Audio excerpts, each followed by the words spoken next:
Bonjour à tous, c'est History Time et bienvenue sur ma toute première vidéo. Aujourd'hui on va commencer sur une vidéo très forte. Bien évidemment que sur ce sujet j'en referai d'autres, mais le souci c'est que c'est ma première vidéo. Donc je vais commencer par ça car c'est une figure emblématique. C'est un de mes personnages historiques que je préfère. Je referai des vidéos bien plus longues de 30 minutes environ. Mais voilà, donc je suis tout nouveau, donc je n'ai pas de sponsor, je ne gagne rien. C'est juste une passion. Mais voilà, donc n'oublie pas de t'abonner, de liker. Bah merci. Et bon visionnage de mon documentaire sur le général de Gaulle. Charles de Gaulle demeure l'une des figures les plus marquantes de l'histoire française contemporaine. Chef militaire, homme d'État, résistant, fondateur de la Ve République, il incarne une certaine idée de la France, faite de hauteur, d'indépendance et de continuité. Cette vidéo propose de retracer son parcours depuis sa jeunesse jusqu'à son héritage politique, afin de comprendre pourquoi son nom reste si profondément inscrit dans la mémoire nationale. Né le 22 novembre 1890 à Lille, Charles de Gaulle grandit dans une famille catholique et patriote, où la culture littéraire et historique occupe une place centrale. Très tôt, attiré par la carrière militaire, il intègre l'école spéciale militaire de Saint-Cyr en 1909. Son sérieux, son exigence intellectuelle et son goût pour la stratégie s'y révèlent déjà. Sorti sous lieutenant, il rejoint le 33e régiment d'infanterie d'Arras, commandé par le colonel Pétain, qui deviendra un temps son mentor.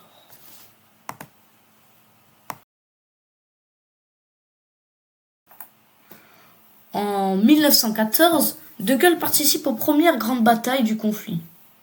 Blessé à plusieurs reprises, il est fait prisonnier en 1916 à Verdun après un combat acharné. Ses tentatives d'évasion resteront célèbres, mais infructueuses. Ces années de captivité nourrissent sa réflexion sur la guerre moderne et sur la nécessité de transformer l'armée française. Il en sort convaincu que la mobilité, les blindés et l'organisation doivent guider les combats de demain.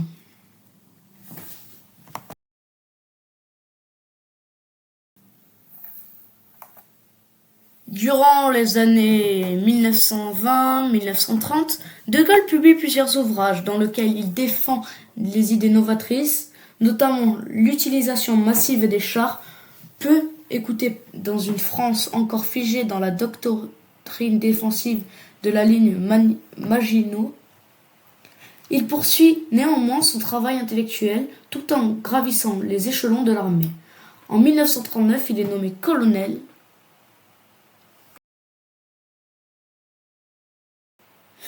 En mai 1940, face à l'effondrement militaire, De Gaulle se distingue à la tête des unités blindées et est brièvement noté sous-secrétaire d'État à la Défense. Mais lorsque le maréchal Pétain choisit l'armistice, De Gaulle refuse l'abandon. Le 18 juin 1914, depuis Londres, il annonce un appel à poursuivre le combat. Cet acte fondateur fait de lui le chef de la France libre, même si très peu de Français en entendent immédiatement le message. Persistant dans sa volonté de maintenir l'honneur du pays, il organise la résistance extérieure et unifie les forces dissidentes autour de sa personne.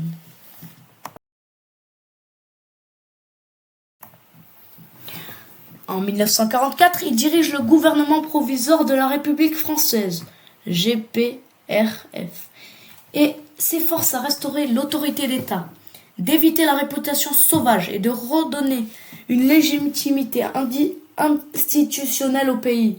Mais ses relations avec les partis politiques se dégradent rapidement et il démissionne en 1946, refusant un système parlementaire qu'il juge instable.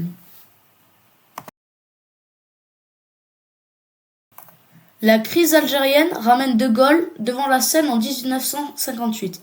Appelé pour résoudre la situation, il obtient le plein pouvoir constitutionnel et fait adopter la constitution de la Ve République, qui renforce l'exécutif. Élu président en décembre, il engage une politique d'indépendance nationale, se retire de l'OTAN temps intégré. Développe l'arme nucléaire française et accorde l'indépendance à l'Algérie en 1962.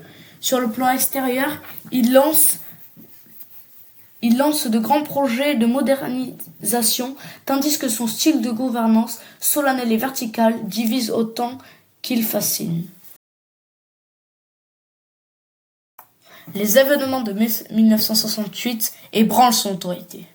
S'il reprend brièvement la situation en main, le référendum qu'il organise en 1966 se solde par un échec. Fidèle à son habitude, il quitte immédiatement le pouvoir.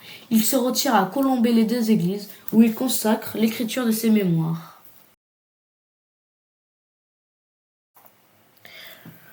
Charles de Gaulle meurt le 9 novembre 1970. Son influence demeure considérable. Il symbolise une France souveraine, attachée à son rôle international et consciente de son histoire. Sa vision de l'État, sa stature dans la résistance et sa capacité à restaurer l'autorité publique font de lui un personnage incontournable pour comprendre la France du XXe siècle.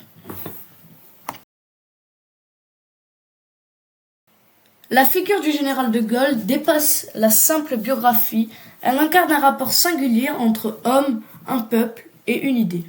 10 minutes ne suffisaient évidemment pas à épuiser la richesse d'un tel parcours, mais permettent d'éclairer les grandes étapes d'un destin hors du commun. Il continue à influencer le pays bien après sa disparition. Merci d'avoir regardé cette vidéo, mais si tu veux en savoir plus sur les grands dirigeants de la France ou simplement des héros nationaux, n'oublie pas de t'abonner à ma chaîne YouTube et d'activer la cloche et surtout like car ça me soutient beaucoup. Si tu veux également connaître la vie d'un personnage célèbre en particulier, n'hésite pas à me le mettre en commentaire et sûrement que j'y répondrai par un short ou bien une vidéo totalement car je n'ai pas beaucoup d'abonnés, donc si vous me le demandez, je pourrai le faire. Donc voilà, début de ma chaîne YouTube, j'espère que cela vous plaira. Merci beaucoup.